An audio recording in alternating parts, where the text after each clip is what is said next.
why is Kamala Harris the person to take on Donald Trump?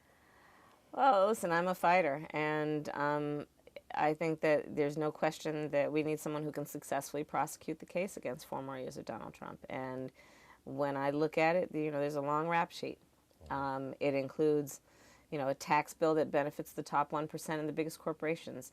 It includes trade policy that has resulted in farmers in Iowa looking at bankruptcy and soybeans rotting in bins, and auto workers by the end of the year who are going to probably be out of a job. It includes having a policy that has been about separating children from their parents and putting children in cages. There is plenty of evidence that I think speaks to the fact that, one, he made a lot of promises to working people that he did not keep, and he betrayed them.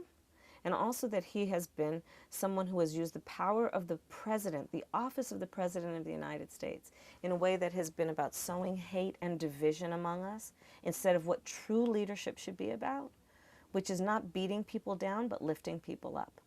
And as president, I'm going to tell you, it's going to be my highest priority to do what I know must be done to actually help working families in America. My priorities are through the lens of really what wakes people up in the middle of the night. That's why I call my agenda the 3 a.m. agenda.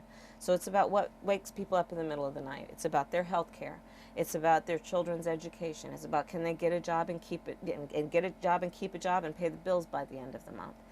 These are the issues that motivate me, and I believe that the American people want a problem-solving president who sees them, who respects them, who speaks to their better angels, and who has a vision of the future in which everyone can see themselves. That's not Donald Trump. In this primary process, it seems like every time in the primary process, the parties each sort of swing wildly right and wildly left. And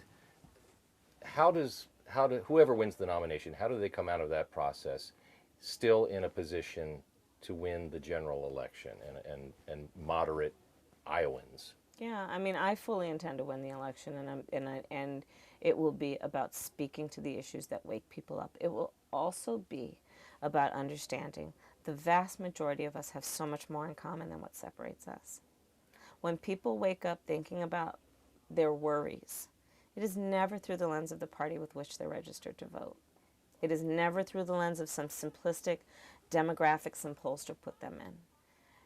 What wakes people up in the middle of the night, it usually has to do with a few things that we all have in common. And we need leadership, and I intend to be a president that speaks to those issues and does it in a way that is also respectful of who we are by nature. We are a nation that we want to be proud of our country. We want to be excited about our future.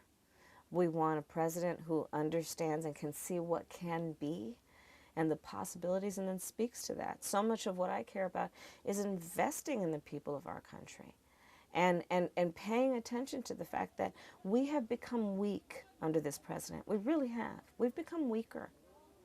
And so this has to be about recovery and strengthening, which is about investing in the people and who we are, paying attention to the issues that wake people up in the middle of the night, and also knowing we are better than this. 3 years ago, Hillary Clinton and the Democratic Party largely failed to motivate people who traditionally have voted Democrat. Working class people in Michigan and Wisconsin, Ohio. What has to happen? What can you do to change that equation? It's about, I'm going to say it again. It's about talking to people where they live and seeing people, right? And not seeing them as some category for the purposes of a pollster, but seeing them through the lives that they're really living.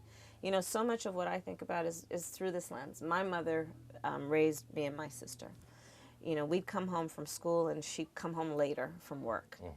And she'd come home, she'd cook dinner, and we'd sit down and eat, and then, people would do whatever they do, and then we'd go to bed. She'd put us to bed, and she'd sit at that kitchen table, figuring out how to make everything work.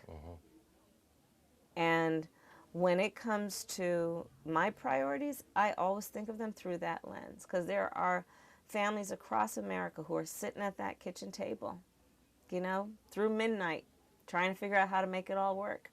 And when they're thinking about those thoughts, it is never through the lens of the party with which they're registered to vote.